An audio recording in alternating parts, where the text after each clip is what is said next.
strongest kickers in this field. And Mario Garcia-Romo is called the Rocket for a reason. Well, we had two very different semifinals on day one. One went very quickly and got all the time qualifiers in, and the other one was much more tactical. So it'll be interesting to see how this race plays itself out as you see Mario Garcia-Romo up front. And that usually will tell you that he expects the pace to go reasonably quickly because he likes to camp out in the back if it isn't. But right away, they slow things down. Yes, Dwight, Mario Garcia-Romo is very comfortable with the slow pace. Like I said before, they call him the Rocket, and he looked really relaxed in his semifinal, you know, primed and ready to take off in this one. At the SEC Championships, he took just the legs right out of Iliad Kipsang, the NCAA record holder, on his home track in Oxford, Mississippi. Really one of the few things that the Oxford fans were getting to cheer about. But he's proven this season and in last summer that he can win a race from the front. He can win a race from the back. And when he got out front, I thought, you know, he's going to push the pace. He's going to keep this thing honest. But he got out front, I think, just to control that pace, to slow everything down. 62.5 for the first 400 as Sam Ellis of Princeton bolts to the front and tries to quicken things a little bit. There with number 9 on his hip is Jonathan Davis. Mario Garcia-Romo now up front as well. He likes to control the pace when he can, and he has great finishing speed, so a slow pace is going to play into his hands. Oh yeah, and Dwight, you also mentioned Sam Ellis there from Princeton. He had the 3rd fastest time in the qualifying semifinal, and guess what? He ran a PB by nearly 2 seconds, so all these guys appear to be in great shape and ready to roll in this 1500-meter final. Somebody else we should keep an eye out there in the middle of the pack. That's George Cush of NAU. He comes in with a 3:37 seasonal best and personal best as well. So you know he is going to be ready to kick with this group at the end. Conditions are ideal for this type of a race, just around 68 degrees and threatening rain, of course, but humid, and therefore when you get speed, it helps you go through the air a little bit quicker. We've seen a lot of great times run here right before or right after a rainstorm, and boy, here we go, winding it up already. There's 3 Washington finalists in this race, and Mario Garcia-Romo does not want to yield the lead as those Huskies all sort of charge to the front simultaneously. 2 of them right there now.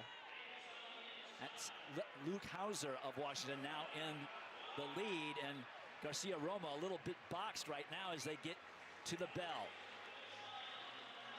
Well, Washington went 1-2 at the Pac-12 championships, and to get 3 guys in, we talked to the coach at Washington earlier today, and he said he was thrilled about that. We asked him if he thought they might work together. He said, not today. It's every man for themselves. Baston now going on the outside. Garcia-Romo looking for an opening. It's still Hauser. And then Jonathan Davis. Garcia-Romo is going to have to get out of this box. That is Joe Waskom of Washington, who now bolts into the lead. Baston is there. And Garcia-Romo is going to have a little bit of work to do to get out of this box. Well, Garcia-Romo showed great patience in that semifinal the other day, and things opened up for him, but he doesn't look like it's going to open up today. Waskom in full sprint. There is the rail for Garcia-Romo. But Waskom's got a lot of steam. Is there enough time? Is there enough room?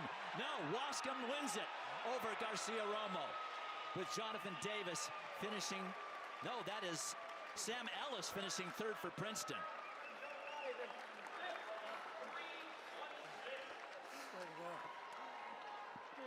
Waskom striking at just the right time and got rolling. And it took a long time for Mario Garcia-Romo, the junior from Ole Miss, to get out of that box.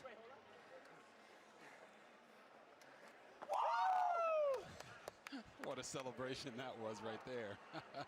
But 25% of the final was Washington.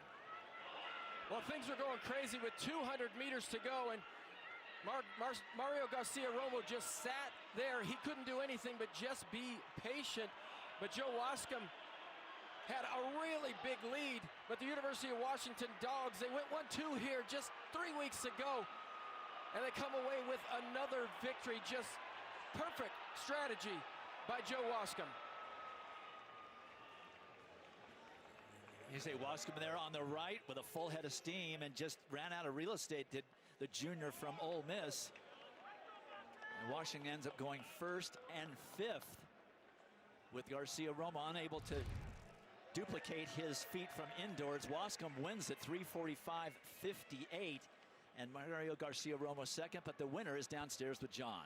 All right, Joe, you said, I can't believe this, and then I can. So let's start with, why can't I believe this? I wasn't even here at this meet last year. I was running the steeplechase. Things weren't going too well at the beginning of the season, and had to talk with my coach, and we thought it'd be best if I moved down to the 15. And just started finding my groove again. Got really confident, and that's why I can believe I won today. Tell me more about why you thought when you got in this race that you were the guy that could cross first. Well, I've been closing all my races really good. I've been second countless times. And so, I don't know, I really wanted this one. Yeah, I mean, I was second at regionals, my heat, second at 2 days ago, and just like I knew my time was gonna come at some point. And I'm glad it was out in this race. This race with a bunch of your teammates, well, just look over there, you can see the podium. Just take one more step up, and you're on top as the champion. Joe Waskom, congratulations. Thank you. Hi, Hannah.